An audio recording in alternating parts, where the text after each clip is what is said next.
Good evening, gearheads. Welcome to your Sunday night with Speed City. This is Jon Massengale, and I'm in the studio in Austin, Texas, and I'm joined by my friend Jonathan Green. Mr. Green, how are you, buddy? Very well, very well. Looking forward to. I got the hat tonight. Looking forward. It's Vegas, baby. That's right. And Mr. Bob Varsha is with us as well from his home studio in Atlanta. Bob, how are you, buddy? I'm doing great. Ready for Vegas. Yeah. Let's go. Ready for Vegas, baby. Hey, we're working with Sabra Cook. You worked with her in Mexico, or she was in Mexico? Yeah, I did. Yep, Sabre was there. Was she commentating, or was she? Yeah. Oh, great.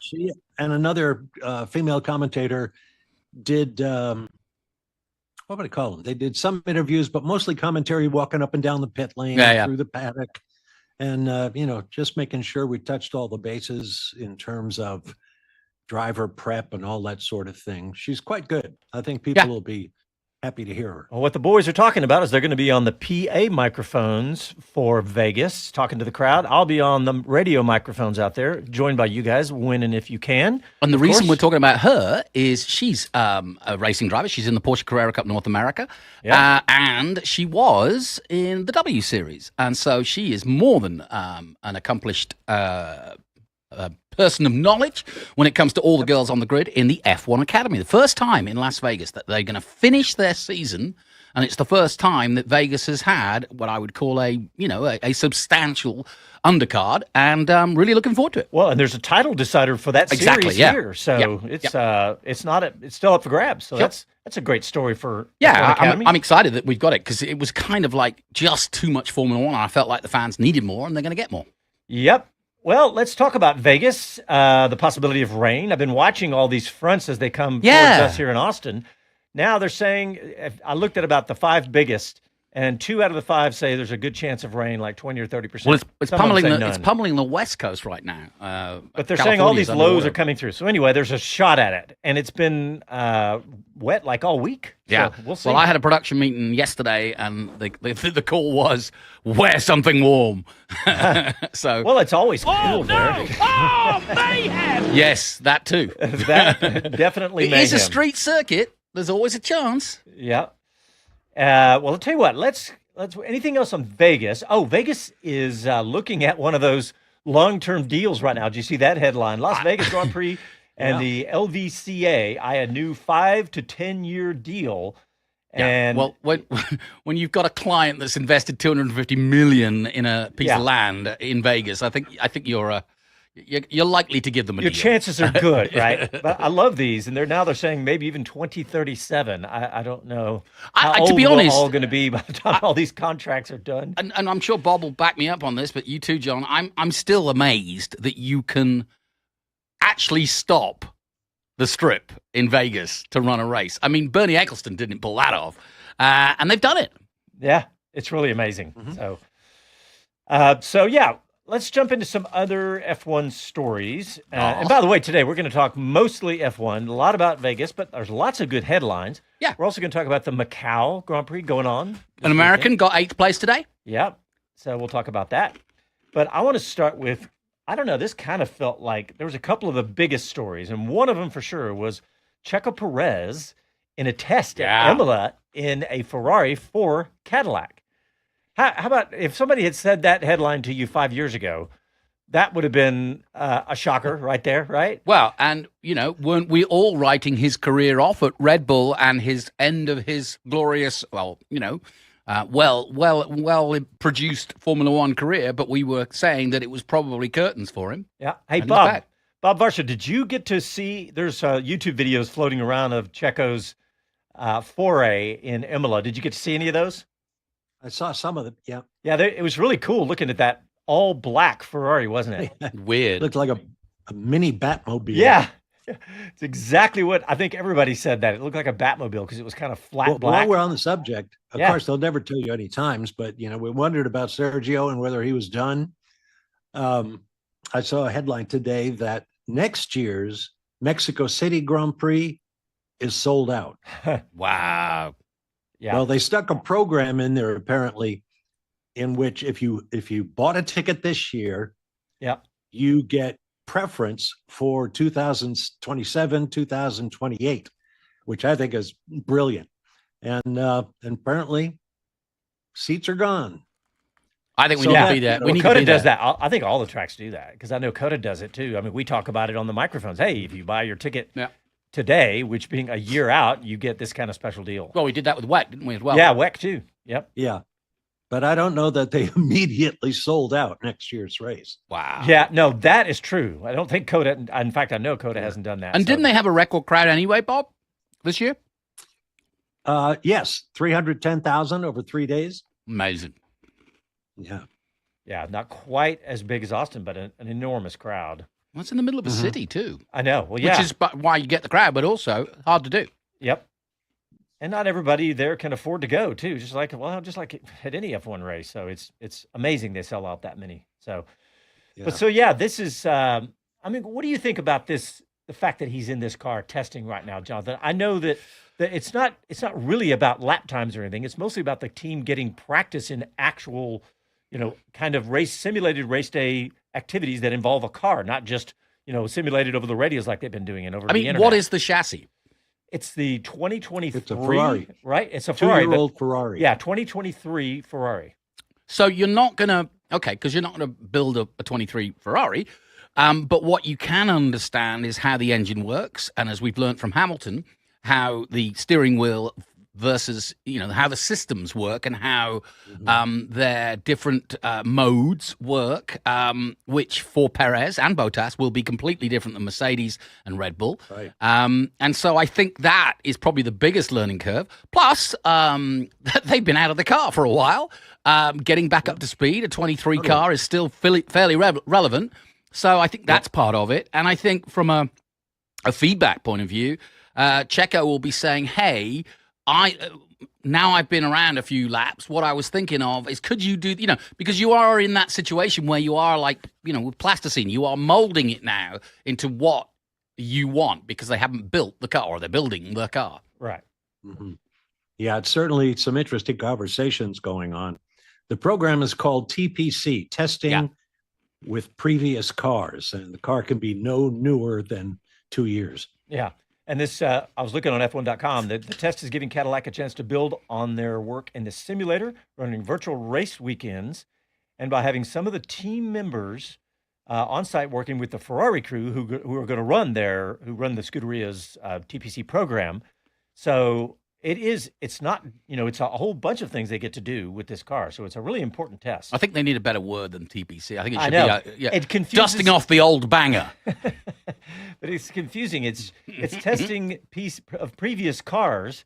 Should be TPOC or something different. But anyway, it's great to see. Massengale, if he had his way, he'd call those cars beaters, because that's what he calls his car out in the driveway. Yeah. Yeah. The one I drove tonight is definitely my beater. I'm trying to get it to 300,000 miles. That's what I'm really trying to do. Just so I can say I did it on the original engine and transmission. How many miles? I've got 294,500 and something. Oh, my Tacoma's up at 500,000. Well, your Tacoma can probably go to 500,000, but my old Beamer beater.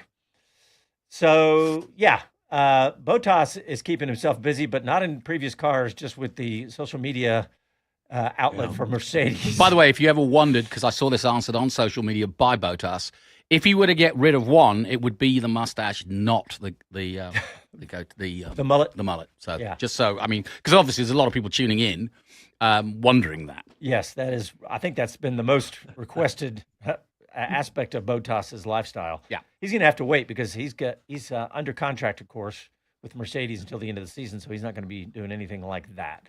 Although they have let him go and do test fit in the car and things like that. So good for them, I think. A little bit of success for Bottas, or a little more than he's had in the past, which is certainly nothing to sneeze at. And I think he could really be the superstar of Formula One. Points, who cares? Bottas is clever, he's glib, he's funny, and he's obviously a heck of a driver. So he's approaching Ricciardo-like status of likability. Yeah, and exactly. Wouldn't you agree with me that? Good analysis. Yeah, wouldn't you agree with me that both of them have their reasons, and regardless of the competitiveness, let's say we don't judge Cadillac till 2030 when they actually put a Cadillac in the back of it, or a GM motor in the back of it. Isn't it going to be great to watch the sort of interplay stroke competitiveness, even if they're at the back or they're midfield. In other words, we don't care where they finish in the Constructors' Championship, but with Perez and Bottas, there's a genuine career crossover there where they both had successful and Grand Prix wins under their belt, and this is their last kind of hurrah at it. Mm-hmm. And the chances are there'll be a young gun, Colton Herta, that will end up replacing one of them, or both of them could be replaced. But they've probably got a 3-year period where they're going to develop Cadillac, and they're going to be up against each other, but they're having fun. I want you, because the last time we were in Vegas, I ran into the Cadillac guys. They all came in the paddock at the same time, all had their Cadillac garb on, and they were still not, it wasn't official yet. And I went up and talked to them. So this year, I want you to come up and talk to them and tell them that. Say, we don't expect you guys to do any good till 2030. No, I don't think I'll say that. There's a group of competitive Americans that are, I know everyone's expectations need to be tempered, but they are expect to be good sooner than later. Yeah, so do Audi. And Cadillac has now over 400 people, and the investment is expected to be $1 billion. So I'm not saying they're going to set the world on fire immediately, but I know they have high expectations. Oh, there's no question. And the other story I put in there, I don't know if you want to follow that up, is the Ford story. We're not doing a marketing exercise. Good story. Exact same vein. We're not here. Think about, do y'all remember in Ford versus Ferrari, Bill Ford Jr., the way his competitive streak? Now, of course, that was a fictionalized movie, but I'm sure there was clearly there was some of that truth, because they came in and did eventually start pounding Ferrari and everybody else. But that same competitiveness that Americans are known for is going to come out. To give you just a quote from Mark Rushbrook, who is at Ford Performance, the head of Ford Performance. He said, "We signed an 8-year agreement with Red Bull until the end of 2030, he confirmed. We are now developing the power unit together, and we use it from at least 26 to 2030. So, it's going to be really interesting. And I also do think, Ford actually, people don't know this, are the most successful engine ever in Formula One. Oh, yeah. Everybody used it at one point. Was it the Ford Cosworth? DFW, is it? What is it? Wasn't it a collaboration? Not DFW. What? DFV. Double four. DFW was an airport. Yeah. So we're almost there. Almost there. Yeah. DFV. Yeah, that was 183 wins. I remember that part. Yeah. There were years when the entire grid would be Ford Cosworth and 2 Ferraris. Yep. Exactly right. Yeah. Amazing. Well, and clearly Ford has plenty of history in Formula One. A lot of people don't realize that. Because that was a long time ago. So because everybody had the same engine, it didn't get pushed to the front. It wasn't, a Ford. Now with so many engines that you want to say, a great win for Mercedes or whatever. All right, well, let's get a quick break in. You're listening to your Sunday night with Speed City, and we'll be back right after these messages.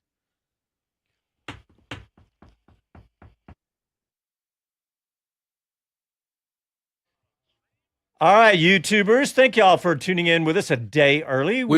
This is a test, isn't it? Yeah, that's it. We're still live on YouTube. We're going to see if we really do have. Oh, yeah, we're going to see who's showing up. Yeah, well, Andy P's here. Andy P's always Well, we're here. getting on flights tomorrow for Vegas, so we had to record early, and Casey accommodated us.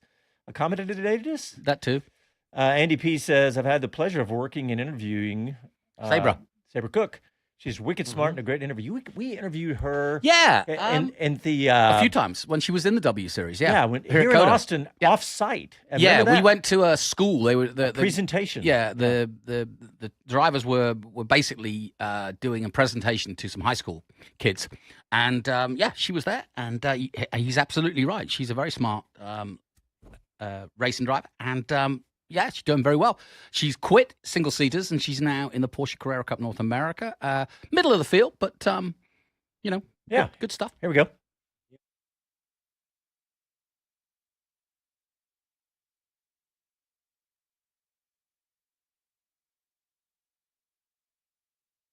I'm George Russell and you're listening to Speed City. Welcome back to the fastest hour in radio, Speed City. I've been looking forward to both of your guys' take on this next story, and particularly Bob Varsha. I don't know why. I feel like Bob is just going to let loose on this story. Oh, should we strap in? Strap in, get ready, because Bob on a rant. Because the Ferrari chairman has criticized both of his drivers, including a 7-time world champion. Okay, Bob Varsha, the floor is yours. Well, it's just such a classless, tacky, counterintuitive thing to do. Not only did he blame his drivers for talking too much and not focusing on his driving enough, he basically looked around the garage and he said, the mechanics are top shelf. The engineers are doing a great job. Everything is great, except you two guys with the helmets on. And I thought that was crazy. And I'm not the only one. There was a huge backlash from the likes of Gunther Steiner, Jenson Button, who raced his final race before he retired in the WEC event in Bahrain, I think it was. And it just showered negativity over what John Elkann, who is the president of Ferrari, said. I mean, I don't know what he's thinking. I mean, like other senior executives in places like Washington, D.C., they talk out of both sides of their mouth. And, what kind of confidence is that going to inspire? Yeah, I actually agree with you, Bob. But for the sake of this emporium, I will sort of take the opposite view, as it were. It's just, I think what he's trying to do is saying, this is a marketing disaster, guys, and we don't need you sulking every time you go in the pen, Lewis. It's not helping anything. We know it's not right, and we know you're better than that, and we know that you're upset that you haven't beaten Charles, and we're paying you $2.6 million a race. Oh, is that what the amount is? Wow, that sounds about right. Now, I like I said, I actually agree with Bob. It doesn't help because he's just piling on to a bad situation.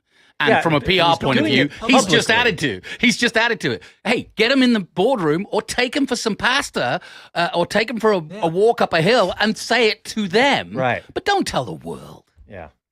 Yeah. In fact, hey, Casey, you can let off the FCC button now. Bob and Jonathan, they're done with the rant. Oh, so. no. Oh, no. I apologize. Shut up. Okay, right. If George wants to shut up, we'll shut up. Let me read exactly what he said. Was that Lando? This is a quote from John Elkann, a Ferrari chairman, I believe, or president? Ferrari president. So he says, looking at the Formula One championship, and by the way, this was not like a public statement that he came out and said.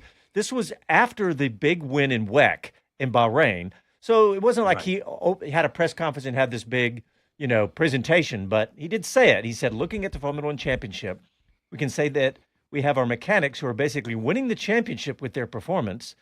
Not sure. I think I have a theory on that, and everything that's been done during the pit stops, our engineers have undoubtedly improved the car, but when it comes to the rest, it is not up to par. And surely we have drivers who need to focus on driving and talk less. We still have important races ahead of us, and it's not impossible to achieve second place in the constructors. I mean, all right. Like I said, keep it behind closed doors, folks. But if you are the president of Ferrari, you have the right to say that. And you have the right to get those boys into your office and say, boys, wind your damn neck ins.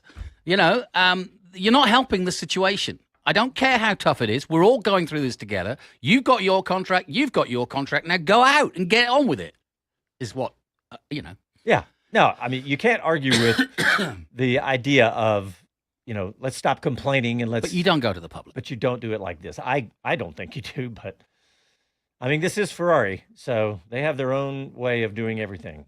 So Sure. All right, let's see what else we've got. Isn't there another one that we could get Bob try to get angry? That's what I was thinking. What else can Bob? We could try to get Bob riled up about. You guys got to give me a little more runway here. Yeah, exactly. Work up to it. I don't need to hear it again. It's really pissing me off. Oh, see? All right. Well, Bob, we'll stick with the Ferrari theme and talk about the new Las Vegas merch that Ferrari has put out that you dropped in the show doc. I thought that was interesting. Yeah, I thought it was too, especially the price of the special event T-shirt was you could put in your dressing room at home for a mere $130 For a And then T-shirt. there's the Wow, sneakers. when I'm cleaning my windows with that in 10 3 years from now, yeah. But the real kicker, pardon the pun, are the shoes. They have a special shoe that they worked out with their longtime partner Puma, and those are $710 depending on the exchange rate. and it's known as the Macca. So you can have a shoe Macca. Yeah, That is, I think they're kidding. And coming on the heels of John Elkins heels, nice word. comments, right? You guys quit talking, focus on your driving, and on your way out, put on all the different items of clothing so we can put the catalog together to put it on. Yeah. You know what's funny? I bought some Ferrari shoes at Las Vegas last year. I went into by our hotels, there was a big merch store, and actually, it was a shoe store. And I went in, do you have any Formula One shoes? And I was just, I could buy some, like a souvenir, essentially. You're such a geek. And I said, first of all, something that's on sale that's not $500. And second of all, size 14. And the guy he looked at me and he goes, we've got something. So you got Nuvolari's original shoes. He knew exactly what it was. He went in and he pulled these Ferrari shoes, these tennis shoes off the shelf.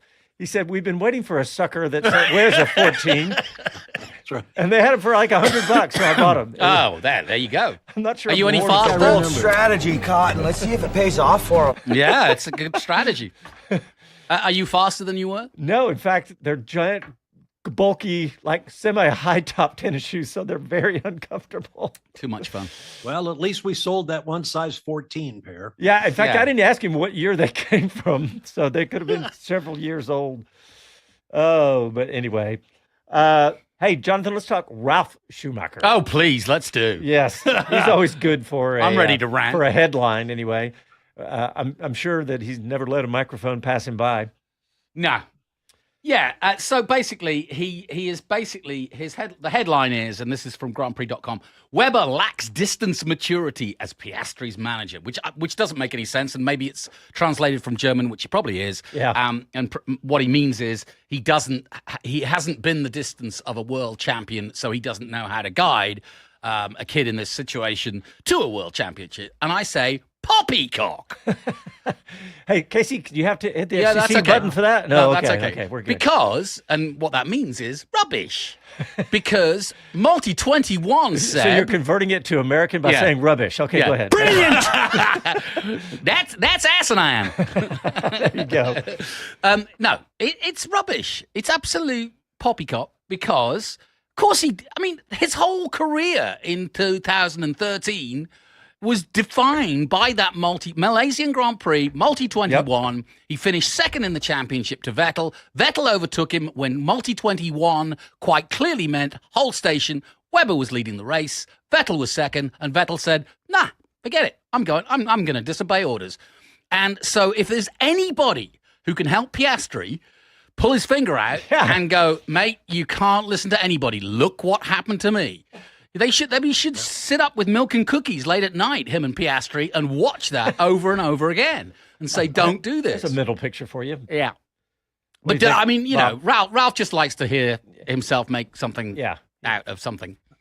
I'm scratching my head here trying to recall which world champions went on to become driver strategists or managers or whatever. Yeah. I don't think there are any. So very few. what's his example? What's his guiding star here? Yeah. Yeah.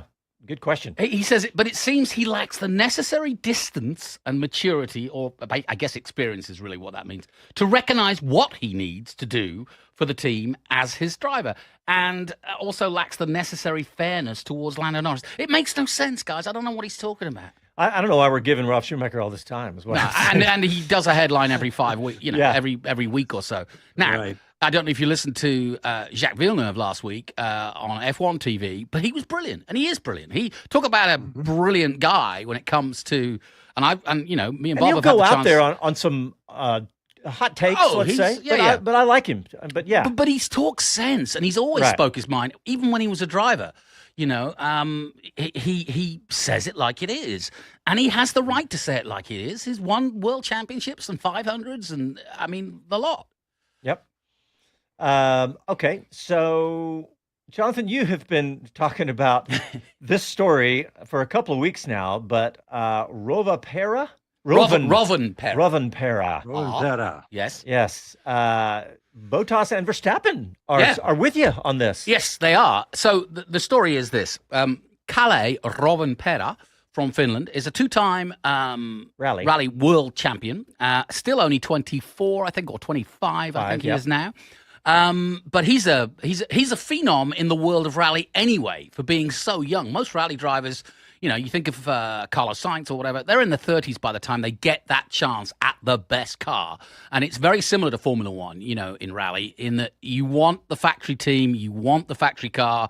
Back in the day, it was the Subaru, then it was the Peugeot, then it was the, it's Ford have had their time. And now Toyota are having their time where they are producing an excellent rally car, and he has benefited from that by winning 2 world titles. But at 25, he said, you know what? I think I'm going to want to go Formula One, which is so bold. Yeah. That only a Finn could try it. And Bottas, another Finn, has said go. And Verstappen, all behind it. It's going to be hard, they say. This is going to be fun. Watching Colton Herta. I mean, look how I know. It's very similar. He's not a champion, but he's got his future set in IndyCar. He doesn't have to do what he's doing. Nope. So, but what makes this story good is that he's not messing about. He's going straight into Super Formula next season in Japan. Mm-hmm. And he's also doing the Toyota, Castrol Toyota Formula Regional Oceania Championship. Oh, that's which, great. As you know, I've been doing for many years. And it has 18 points. Super license points if you win it. Now, I don't expect him to win it. Freddie Slater, who just won at Macau today, is going to be one of his opponents, and he is the new hot shoe from the UK. Who came last year from was it New Zealand? Oh, well, Lindblad won the championship last year. There was another big name, supercars. Oh, yeah, of course. James Brown. Who was it? Yeah. James Brown. No, not James Brown. Fast. Want to step out? Won't kiss myself. Not that James Brown. Anyway, it's the supercar champion. Yes. All right. Well, let's go ahead and get a break in. And when we come back, we're going to talk about Toto Wolff. He owns 30% of Mercedes. He's selling part of his shares. We'll talk about that right after this. All right, checking in with the YouTubers. Andy P says, I would hate to be the poor guy that read John Elkins' social media all week. Talk about a self-inflicted wound. Yeah. You know what? He probably enjoyed it, more than likely. That's if you're... Will Brown. Couldn't think of his name. Will Brown. Okay, that's right. And Brock Feeney, his teammate. I like James Brown better, but... Irvin McDaniel says, what are the thoughts of the possibility of a mandatory two pit stops in the future? We talked about, Chris and I talked about that on Wheel to Wheel this week, and I think that's a good topic to talk about. So it would be mandatory too. Hi, Murph. And you'd have to, that's our research agent. Yes. Right there. He says, where's my snack? I only bring snacks on Sunday, buddy. Oh. So, are we talking, you'd have to do 2 pit stops. Would that also involve having to use a particular tire? Well, that was, I need to bring that story back up, but it was having to do with Pirelli. Yeah. So, I mean, totally it's another artificial thing, right? Because Why, there Bob? you go. Well, you know what? Let's talk about it. How long we got in the break, Casey? Yeah. Now hold your pad. Oh, here we go. Hold your pad, Bob. Yep. All right, coming back.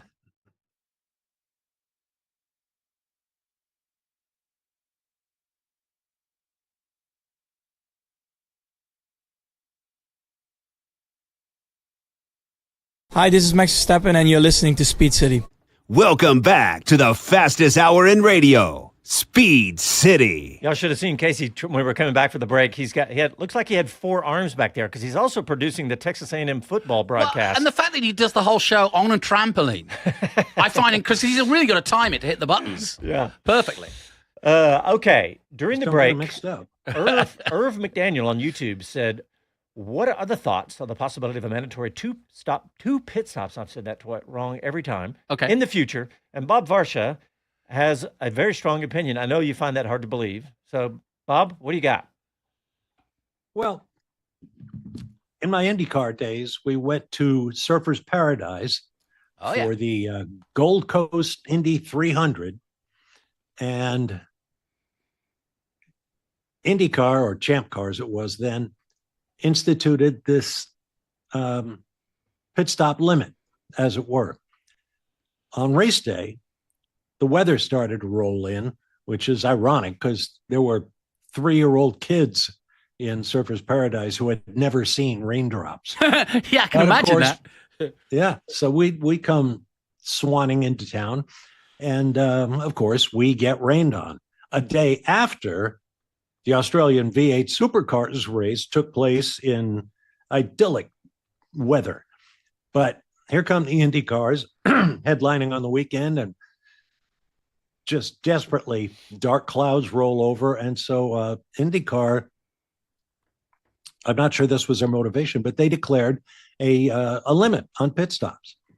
And you had to do 2. I don't remember all the details. You may have had a maximum of XYZ laps. I don't know. But we're doing the race with Tommy Kendall, and we're sitting there, and the race is going on, and the clouds are coming over, and the raindrops are starting to spit, and cars are pitting and going back out again.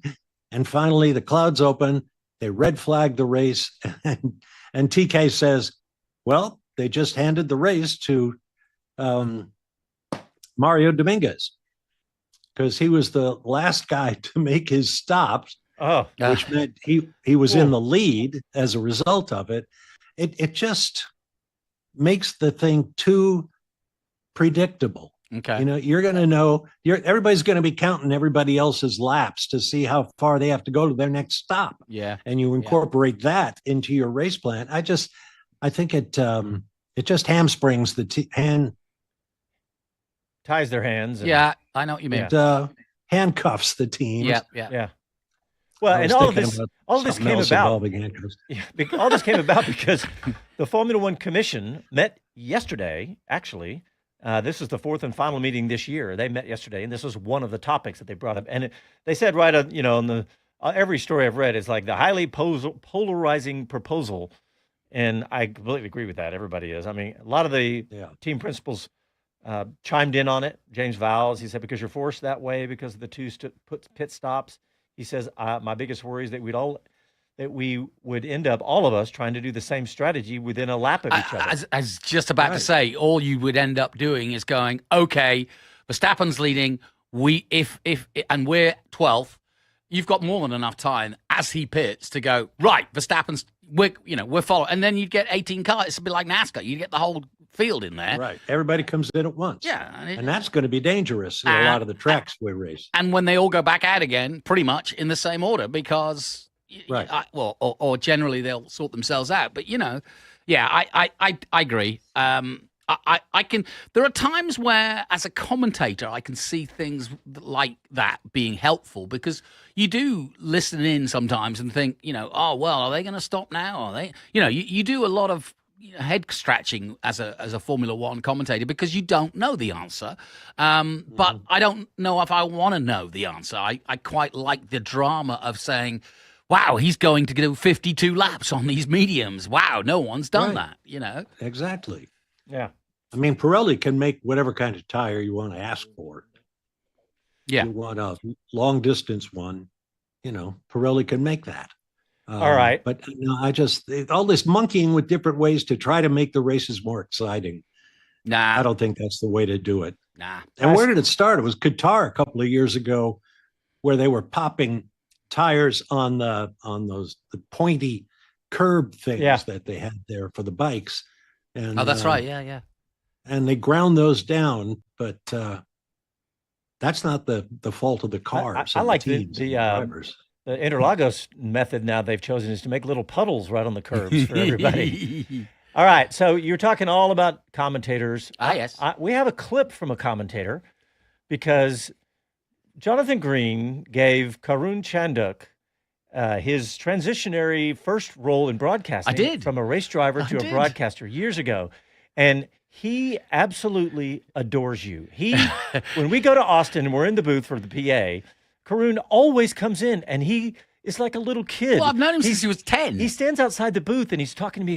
Is Johnny on the mic? Are you and he's like, stupid or something? and he says, well, when's he going to be done? I'm like, Karun, go in the door and just sit down and start talking with Jonathan. But anyway, he adores you.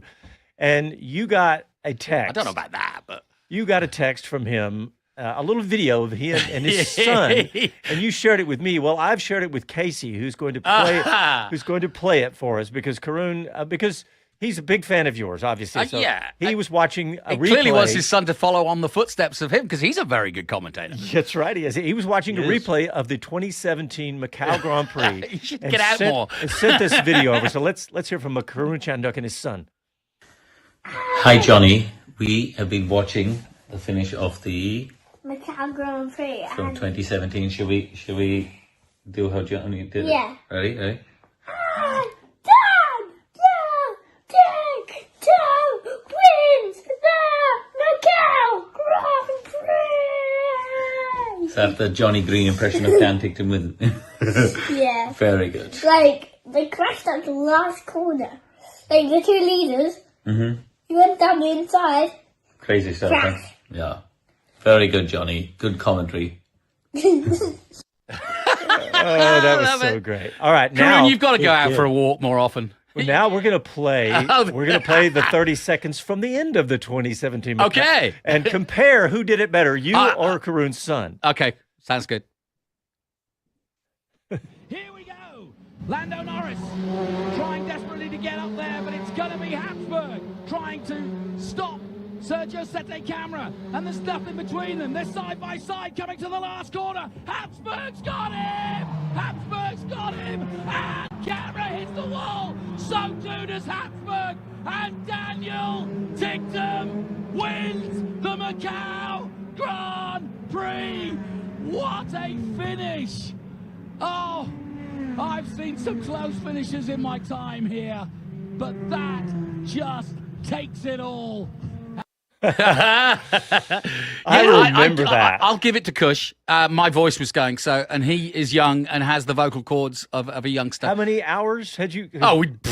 It's 4 days. Yeah, and it's on this weekend, and I was watching it going. I remember. There's about 8 races a day. I was watching that race live because it would have been like at nighttime for us, but I was up watching it live. And that's the same, by the way, if you're a Speed City fan, that's the same weekend of the Mayhem clip that Casey has been playing now since 2017. It is actually, yeah. Well, as you know, Ferdinand Habsburg, you met him with me at WEC, and he was involved in that. He was about to win it when he crashed.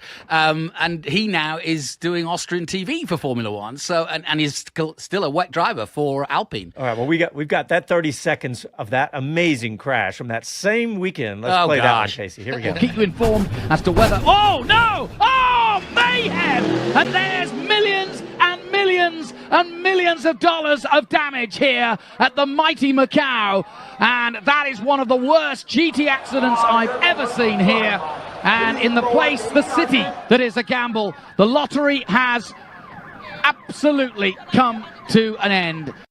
30, speaking of millions and millions, 31 million views of that video. Well, you know and what? It's all about that moment. The funny thing is, it was the first lap, and on the grid, I was talking about the Mercedes and the Ferraris, and I actually said to my co-commentator, how many millions of dollars are about to race in anger so around you were already street? set up mentally. I kind of set myself up for it because, the GT's more than the F3s. Those GT cars are just priceless. Yeah. $500,000 each, at least. Yeah, at least. So there's 28 of them. So it's millions. Well, and by the way, nobody dollars. got hurt because if you saw that was a low-speed crash. Yes, it was. It was maybe 40 miles an hour. The problem with that is it's called policemen's, ironically, but it's completely blind and it's downhill and you're turning right, so you're braking, turning in, and you have no idea what's ahead of you. So is the Macau, the GT, and then the actual Grand Prix? Those are all this weekend. Yep, absolutely. You have the GT World Cup. Yep. So so anybody can bring the best driver, like a Laurent Vontour or a Earl Bamber. Porsche bring their best. Mercedes bring their best. And, there's the World Cup GT, World Cup of F4, and World Cup of FRECA FR. Yeah. Casey said nobody got hurt. He said, yes, they did. The bankers, the insurance people, and all the mechanics who had to work, they were all hurt. But, yeah. All right. Let's see. I did enjoy my time at Macau. I'm sure you did, yes. Okay, I said, before we went to the break, Yes. that Toto Wolff is selling some Yeah. of his shares. There's only, 3 owners Yes. of the Mercedes Formula One team, and Toto Wolff owns about 30% of that. You could argue that their move, probably about 8 years ago now, or not that, but quite a few years ago, their move to make it a 3-man or 3-company ownership was the first real franchise move that we now see for all of these franchises.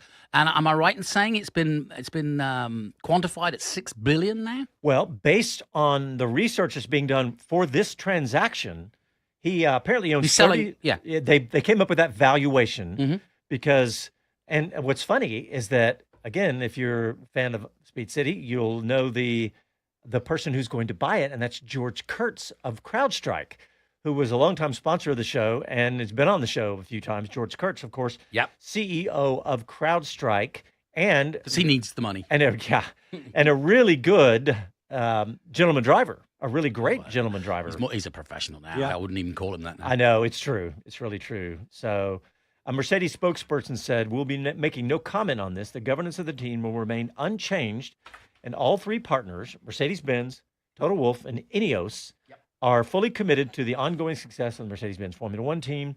Those 3 entities all currently own exactly 33%, and a third maybe, unless there's a GP of a percent or something. But so anyway, I just thought that was an interesting story. The fact, and one story that I read put the amount at around what I calculated to be about $200 million worth, or maybe $180 to $200 million of his shares. But it's not that big a percentage, is it? No. I mean, so if you valued it at $6 billion, his shares worth $2 billion. So $200 million of that, what's that? Not a huge slice. So hey, maybe Toto needed a new house. He's going to peel off a couple $100 million. It'll boost the old college fund for his kids. Yeah, okay.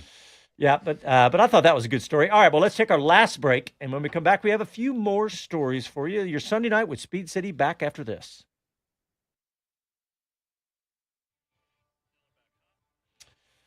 All right, let's check in. Any comments? Yeah, on the same theme. Daniel 3291 says Irvin McDaniel. Yeah, Irvin McDaniel. No pit stops under the red stoppages. I agree with that. Yeah.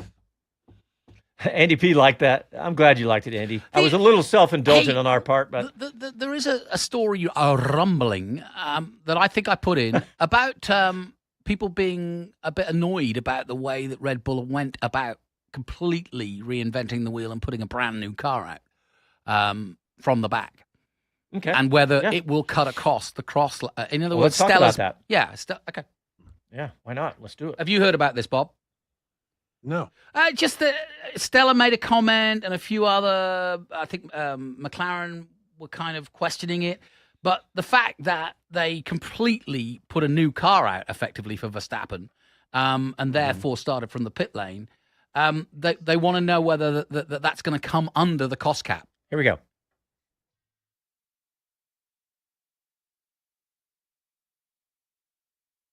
Hi, this is Jay Leno from JayLenosGarage.com, and you're listening to Speed City. Welcome back to the fastest hour in radio, Speed City.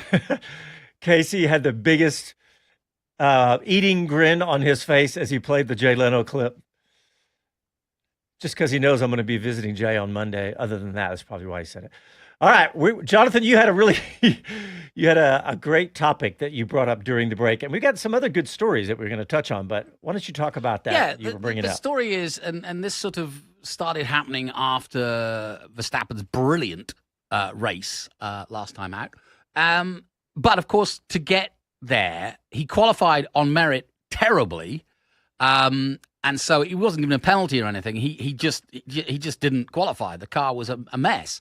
And he was asked after qualifying, would they, reinvent the wheel? Would they completely strip down the car, put a power unit in? And they did. And they changed pretty much everything you can possibly change, and therefore took the penalty that meant that it was an automatic start from the pit lane. They couldn't even start on the grid. And a lot of people are saying, I guess there's a bit of, sour tears, if you will, because he did so well with it. They are now wondering whether that fits into the cost cap so late in the season to put in a brand new power unit. What do you think, Bob? Well, I think there's a lot of ways that story could go. they were out of fresh engines for Max's car. So, if they were going to continue and have any shot at scoring points and continue Max's attempt to get his 5th championship, they had to.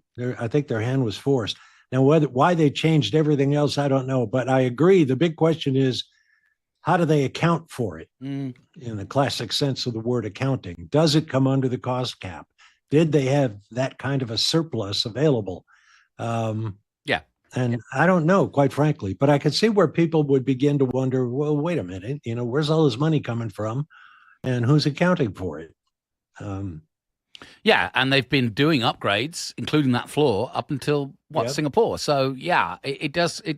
You can see why people are saying, well, why have they got almost limited amounts of upgrades? Haas did an upgrade, but they're on a completely different budget. I don't know.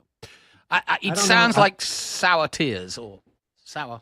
Well, sure. Milk. I think there's an element of that too, but they haven't crashed many cars this year. True. So they saved money on that. They haven't had big rebuilds.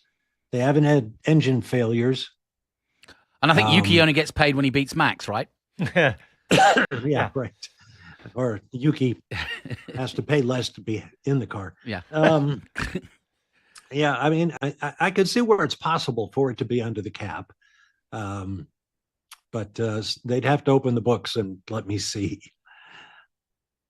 And we know that the FIA accounting people were after Aston Martin because of rumors that they were spending too much money. Somebody else. Yeah, that's right. Yeah. Wrapped in the knuckles. So I don't know. Yeah, it's very possible. I'd like to know how much mileage is on the chassis they take to the race weekend. Yeah, that's a good point. Yeah, that's a very good point. Did you guys, shifting gears, see the Audi reveal their livery concept ahead of it was okay, I saw your face. Well, because it's different. It was such a concept. I mean, it doesn't look like anything I've ever seen in Formula One. It almost looks like they took the car and it had the full livery, but they just dipped the front of it in silver paint and pulled it back out because it's exactly halfway. Exactly, I know. Yeah, there's no flowing lines to it. Yeah, exactly half of the front half of the car is all silver, and then the back half is some red and some black and the logo. Which are Audi's colors. That's fine. Yeah. But in the middle, in the middle is a streak of white, and red and white, of course, are the colors of the Austrian flag. There you go. There was another rule handed down that the cars are going to have. Apparently, someone at the FIA doesn't like plain carbon cars, which all the teams were doing to save weight. That's right. Because paint has weight. Well, now there's a rule that they have to have 55% of the visible face of the car covered in either paint or stickers, right? They can't. In other words, they can't just come out and look like Sergio's Ferrari that we saw last week, because they don't want it to be all raw carbon fiber. Right. But how do you decide? Well, let's see. There's 1% of the car, and there's 2% of the car. Are you kidding? How do they decide? There was probably a huge amount of thought and committees in Formula One that have come up with some scientific method or scientific formula, I should say, that came up with that 55% or whatever it was. Well, maybe there's a device that measures such things. I don't know, but oh yeah, who knows? I don't have anything against it. Sure once again, it's one of those incursions. It's a wrap. It's a wrap. It's another one of those incursions into the way the teams and drivers operate. Yeah. Who cares how many % of the car is covered? Leave it alone. Yeah, good point. Well, okay, I do get it, but don't you remember the social media buzz, the negative buzz, when a lot of the cars were coming out like this at the beginning of the year, and they had a ton of raw carbon fiber, and it just looked kind of bland. So I guess that's what their reaction is. All right, here's another story for you, Greenie. I'll start with you. Did you hear about Cadillac announcing not exactly the date, but they've set a timeline for the first run of their actual F1 car, not the one that Checo drove. Just before Barcelona, did I read? Yes. Yeah. In January, says the car's first test, likely a shakedown sanctioned by the promotional event, quote, regulations is scheduled for January. Cadillac could then cover up to 200 kilometers with its new car. And drivers. And drivers. And, and this is Graham Loudon, the team principal. He says, everything is on schedule. He says, in fact, we'll fire up the engine for the first time in less than 50 days. And this was a week ago. And the car will run for the first time in January next year. After that, we'll go testing at the end of January in Barcelona. By the way, that's a very emotional time for a team. Have you ever seen an engine start, a sort of engine startup for the first time in a factory? Yeah. They get the I've whole seen the videos. Yeah, I've seen one from McLaren. They get the whole factory, and they don't know whether it's going to work or not. But they literally turn it, and when it fires up, there is a huge exhalation of okay. We've got something. We did it. That works. Well, I've been a part of rebuilding an engine, right? I've done it my own. I had a Corvette. We built it, took it to the to the pistons, and when you first turn that key, it was fuel injected, but when you first turn that key and the computer fires up and you go, okay, cross your fingers, we're going to turn it, and it starts and doesn't throw parts out the side. It's ecstatic. You're going, oh, okay, now we got to tune it, but that's a big moment and a big emotional moment. And I imagine how many people, how many hundreds of millions of dollars have been spent for a Formula One car for that to happen. Yeah. So, especially for a new team like Cadillac, it'll be big. Yeah, all right. I hate to do it. I'm going to mention Jay Leno one more time because we. Oh, really? We did that. Tell us who he is. Well, when we had Leno in the garage, we gave him, we arranged the tour of McLaren, right? And he went in the garage, and it was right before the free practice one, just minutes before. So the timing was perfect. And they said, Jay, we're going to start the car up. And Bob and I were right there, and they started an F1 car up. And I was telling this story, and some people were like, oh, they started the car. And I was like, no, you don't understand. Starting an F1 car, even on a regular F1 race weekend, it's a big deal. It takes 8 people. Yeah, you don't just go, here, we'll just run over here and start it for you. So you throw the keys at the driver. Yeah. Right, exactly. So it was a big deal. I mean, they had a crew of people doing that. So, but yeah, that's a really exciting thing. And we got Audi and Cadillac. Ford coming in. Next year is just going to be amazing. I really do think that this is the rubber stamp, if you will. Obviously, in the last few years, it's become more and more of an American sport. But this really does take it, the two biggest rivals in the automobile industry, two of the oldest companies. I mean, it's fantastic. GM up against Ford. Wow. And I don't care who you are. That's is huge. It's huge for Formula One too. We went through a period, and Bob will know, where we didn't have that many manufacturers involved, and in fact, it was we were losing teams, Marussia, HRT, and so on and so forth. Teams were trying to come through, like the US F1 team that never made it with Windsor and the Swedish guy who I forget, Scott Anderson. Maybe. Yeah, Anderson. And there you go. Ken Anderson. Yeah, 2 historians on the. I mean, seriously, you guys. Sometimes I have to pinch myself and realize how much F1 you guys have seen. It's pretty much all we've done. But yeah, I mean, Bob, would you not agree that this is really quite a massive moment for the sport and certainly for the American participation in it? Yeah, definitely it is. And you talked about the the shares and the budgets and the value of these teams, who are essentially corporations in their own right. So when we say Toto Wolff is selling, a chunk of his Mercedes shares, he's actually selling his shares in the race team, not in the Mercedes street car facilities. But anyway, the value of those things seems to be going up and up and up so quickly. The obvious question is anybody feeling pressure or an incentive to either sell big chunks of your team, which is nothing new? Frank Williams did, and a whole bunch of other people. Or are we going to see turnover? Is Liberty Media going to say, okay, we've made enough money, let's move on, sell this thing to somebody? And the numbers, as Jonathan mentioned, are pretty staggering. Yeah, they are. Greeny, you got one more. We got one more story. I just want to let know all Piastri fans, and I'm talking about you, Andy P. The curse is over. The curse for Piastri. Yes, the curse sounds is important. over. Yes, it's very important. The curse is over. Breaking news? Yes, it's breaking news. I'm just wondering where the sounder is, but yeah, I wasn't sure. Go ahead. So, Australian burger chain Grilled were offering free burgers every time Piastri made the podium. Trouble is, since they offered this, he hasn't made the podium. Where's the beef? So, Where did that one come from, Casey? Grilled is now saying, okay, we've cursed him. Anytime he gets in the car? And they've actually officially apologized. The headline is Australian burger chain apologizes to Oscar for the curse. So they've now said free burgers if he finishes the race. Good on, Grilled. Oh, great. So they just destroyed his season, is what they're saying.